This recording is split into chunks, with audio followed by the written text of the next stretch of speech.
আসসালামু আলাইকুম।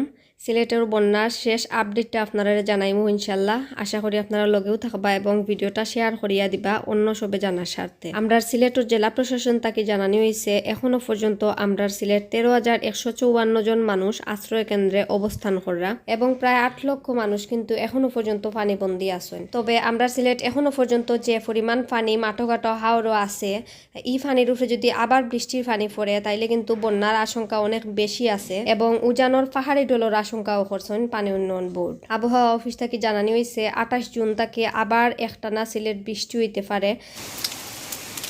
গতকালকে থেকে আমরা সিলেট মোটামুটি প্রচুর বৃষ্টিতে, আজকে সকালে অনেক বৃষ্টি হয়েছে এবং ইলা যদি আসলে 28 জুনের পর থেকে বৃষ্টি হইতে থাকে তাইলে বন্যার আশঙ্কা অনিবার্য।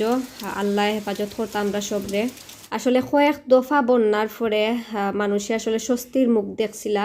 কয়েক দফা বলতে 2 দফাও হইতাম পারিয়ান না, 3 দফাও হইতাম পারিয়ান না, মানে কয়েকবার কিন্তু আমরা সিলেট দেখা গেছে যে এই 2024 সালও বন্যায় প্লাবিত হয়েছেন মানুষ। আর ক্ষয়ক্ষতির পরিমাণও কিন্তু মোটামুটি কম হয়েছে না। 2022 সালের লাখান বন্যা না হইলেও 2024 সালও ক্ষয়ক্ষতির পরিমাণ কিন্তু প্রচুর হয়েছে মানুষের। এবং এখন পর্যন্ত আসলে যে মানুষগুলা পানিবন্দী আছেন তাই প্রচুর কষ্ট করা। এটা হচ্ছে খুজারখোলা মেইন রোডও আপনারা দেখতে পারা এখন পর্যন্ত পানি আছে। এটা আজকে বিকালকুর দৃশ্য।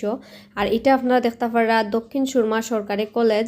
তো এই কলেজের সামনেও আপনারা দেখতে পারা যে জমাইত পানি, ড্রেইনের পানি লামিয়া যাইতে না পারিয়া আসলে এই জলাবদ্ধতাটার সৃষ্টি। জলাবদ্ধতাটার কারণে কিন্তু শিক্ষার্থী সহ শিক্ষক মন্ডলীয় কিন্তু অনেক ভোগান্তির মাঝে আসেন। কলেজের ঠিক পার্শ্ববর্তী যে গলিটা আছে, গলির মাঝেও আপনারা দেখতে পারা যে প্রচুর পানি।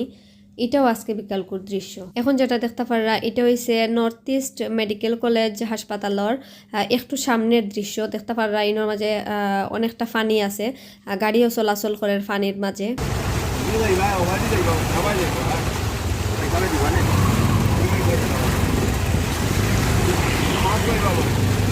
এটা হচ্ছে দক্ষিণ সুরমা পিরোজপুর আবাসিক এলাকা 29 নং ওয়ার্ড। ইনোর মাঝেও আপনারা দেখতে পারা যে এখন পর্যন্ত মানুষের গড় আসলে ফানি আছে। ই গড় আসলে মানুষজন নাই, তারা গেছেন গিন তাকে ফানির কারণে। আর এটা হচ্ছে ঢাকা সিলেট হাইওয়ের পাশে চণ্ডীফুল। জমাইতো ফানির কারণে আসলে এখন পর্যন্ত দেখতে পারা যে মানুষের দোকানপাট কিন্তু বন্ধ। দোকানের ভিতরে কিন্তু ফানি আপনারা দেখতে পারা। এটা কিন্তু আজকের ফুটেজ। জমাইতো ফানি বলতে এগুলো আসলে মেইনলি ড্রেইনের ফানি গুনতা যাইতো পারেন না, এর লাগিও আসলে এলা জমাইতো ইয়া রইছে। এটা হচ্ছে সিলেট শাহজালাল উপশহরের গত শনিবারকুর দৃশ্য। যেন আপনারা জানতে চাইছিলা তান্তানোর লাগে আসলে এটা আপনারা দেখানি। শনিবারে যেহেতু ফানি দেখা গেছে যে রাস্তাত অল্প একটু আসিল, তে এখন কিন্তু আমরা সিলেট উপশহর কিন্তু ফানি নাই।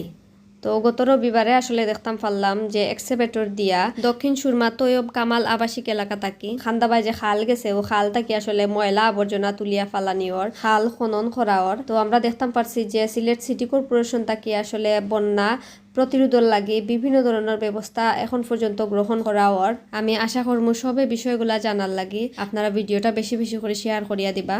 আজকের মতো পর্যন্ত সব ভালো থাকুকা, সুস্থ থাকুকা। আসসালামু আলাইকুম, আল্লাহ হাফিজ।